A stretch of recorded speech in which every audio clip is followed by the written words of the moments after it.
काय भावना आहेत आपल्या?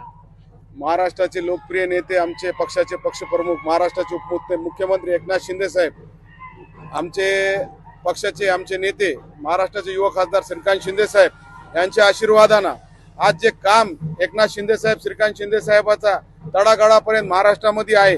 आज जिल्ह्यामध्ये आमचे जिल्हा प्रमुख आनंद भरोसे साहेब असू द्या, आमचे जिल्हा प्रमुख विशाल कदम साहेब असू द्या, विधानसभा प्रमुख बालू कुराडे साहेब असू द्या, एक सामान्य शिवसैनिकची जीत आहे.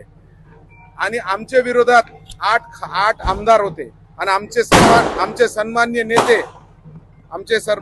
नेते जिल्ह्याचे खासदार बंडू जाधव साहेब, जे ते नसताना आम्ही त्यांना चितपट केलेला आहे. खासदार साहेब आले असते तर हे चित्र वेगळं राहिलं असतं. 60-100 मतांना मी निवडून आला असतं. पण खासदार साहेबांना आशीर्वाद वारीमधून दिलं. वारीचा आशीर्वाद देवाना मंजूर केला. आम्ही गोरगरिबाचे कामा करते, प्रस्थापित लोक जे आहे, जे चोऱ्याधारेचं राजकारण करते, प्रस्थापित लोकांना धडा सामान्य लोकांना दिलेला आहे. हे तो टेलर आहे. परभणी विधानसभा पिक्चर अभी बाकी आहे. काय वाटतं? आमदार 6 रनिंग आणि माझी 4. सुद्धा आमदार होते. आता कसं आहे, मी सांगितलं ना, जिल्ह्याचे प्रत्येक आमदार बुथावर बसलेले होते. सगळे आमदारांना इतकं आमच्या विरोधात रान पेटविलं. पण सामान्य शिवसैनिक आमचे जे होते, सर्वसामान्य लोक आहे आम्ही. विशाल भाऊ असू दे, आनंदराव असू दे, आम्ही रस्त्यावरचे लोक आहे आम्ही. आता बघू, परभणी विधानसभा आम्ही बाकी आनंदरावला निवडून आणायचे खासदार साहेबांना आम्ही 2 बेडा उचललेला आहे. 100% येणार 2029ला जे पद्धतीत आमदारांना आमच्यासोबत वागणूक केली आमच्या विरोधात, आता पण निवडून आल्यावर बी इथं अरेरावरी केली, जे दादागिरी इथं करत होते. पण आता लोकांना कौल दिल्यावर बी तुम्हाला मान्य नाही. 2029ला शिवसेनाचा धनुष्यबाण परभणीत निवडून येईन आणि भरघोस मताने निवडून येईन आणि अल्पसंख्याक मतावर आम्ही निवडून येऊ, हे मी तुम्हाला खात्रीनं सांगतो. 2029ला हे पहिली सुरुवात आमची जिंकायची झालेली आहे.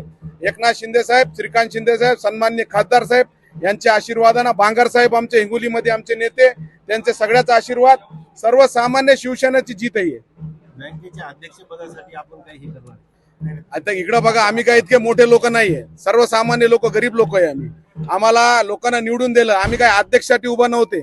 आम्ही सर्वसामान्याचे लोकांचे प्रश्न याच्यासाठी मिटण्यासाठी उभा होतो. आणि आता आमच्या विरोधात इतके लोक होते, त्यांना साकार करते का? अरे, आम्ही सर्वसामान्य लोकांचा, गरीबाचा आशीर्वाद घेऊन राजकारण करतो महाराष्ट्रात. आज बघा, गोरगरीब लोकांना आम्हाला मतदान केलं. आमचे सन्मान्य खासदार साहेब इथं राहिले असते, हे चित्र वेगळं राहिलं असता. याच्यामुळं आता खासदार साहेबांच्या विरोधात बोलणं सोडून द्या. तुम्हाला सर्वसामान्य खासदार साहेबांच्या कार्यकर्त्यांना चितपट करून टाकलेलं आहे. त्यामुळं आता येणारे 29ला दाखवू तुम्हाला तुम्ही कसे निवडून येते.